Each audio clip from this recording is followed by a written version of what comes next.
మనకి పిఠాపురం పెద్ద మనిషి గారు ఎమ్మెల్యే అదే మన డిప్యూటీ సీఎం గారు ఈరోజు పిఠాపురంలో సంక్రాంతి పండగ సంబరాన్ని ముందస్తుగా ప్రారంభించారనమాట.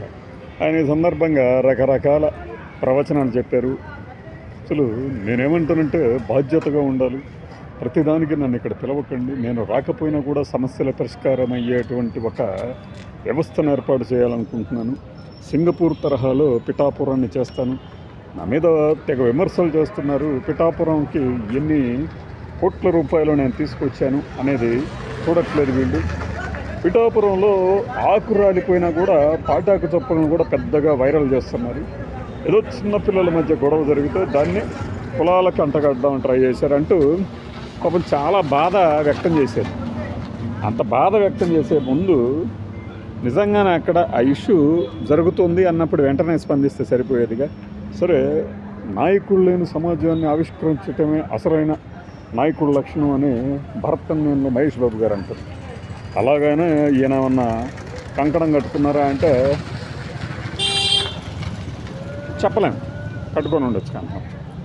బట్ ఈ సందర్భంగా ఆయన మాట్లాడిన ఒక మాట ఎవరికైనా అసలు ఏంటి ఇలా మాట్లాడారు అనిపిస్తుంది.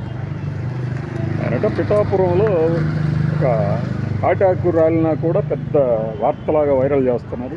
అదే సొంత బాబాయిని చంపేస్తే మాత్రం అది వార్త కాదు అంటే, అది వార్త కాకపోవడం ఏంటి, అది జరిగిన రోజు నుంచి ఇదిగో ఈ రోజు వరకు ఎవడో ఒకరు మాట్లాడుతూనే ఉన్నాడు కదా, అది వార్త కాకపోవడం ఏంటి ఉప ముఖ్యమంత్రి గారు? నాకు అర్థం కాలేదు. అలానే కూటమి సఖ్యత జోలికి వస్తే ఊరుకోడట, సహించరట. ఎవరికి చెప్తున్నారు? మా మధ్య సమన్వయం బాగానే ఉంది అంటే మీ మధ్య సమన్వయం బాగానే ఉంటుంది, ముఖ్యమంత్రి ఉప ముఖ్యమంత్రి హాయిగా పదవులు ఉన్నాయి. మరి కింద స్థాయిలో కొట్టుకుంటారు కదా అధికారం కోసం. అందరు మీలాగా త్యాగజీవులు ఎలా అవుతారు? భవిష్యత్తులో మనకి అధికారం రాకపోయినా వచ్చినా కూడా ఇదే పార్టీలో కొనసాగాలి అనే దృఢ నిశ్చయము, ఆ స్థాయిలో నీతి నిజాయితీలు సిన్సియారిటీ ఎలా ఉంటుంది సార్ మామూలు కార్యకర్తల దగ్గర? మీ దగ్గర అంటే ఉంటుంది, కానీ వాళ్ళకి వార్నింగ్ ఇచ్చాడు పాపం ఆయన. మేము కూటమి గురించి విమర్శిస్తే ఊరుకొని బాధ్యతగా వ్యవహరించాలి. అసలు బాధ్యత ఏంటి? బాధ్యతగా వ్యవహరించే వాళ్ళం అయితే మనం తడదీస్తా, తోలు తీస్తా ఈ పదాలన్నీ వాడతామా?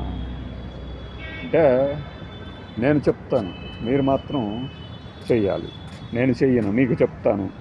అది జై చిరంజీవి సినిమాలో మనకి చిరంజీవి గారు అఖిల భారత తెలుగు మాట్లాడే వాళ్ళ సంఘం అని చెప్పేసి సునీల్ని ఉత్తుత్తి కిడ్నాప్ చేసి మాట్లాడుతున్నప్పుడు మేము తెలుగునే మాట్లాడతాము, తెలుగు కోసమే ఇది చేస్తామంటూ ఇంగ్లీష్లో చెప్తారు అందులో డైలాగులు. అంటే సార్ మీరు ఇంగ్లీష్ మాట్లాడారంటే మేము మాట్లాడచ్చు, నువ్వు మాట్లాడకూడదు అన్నట్టు.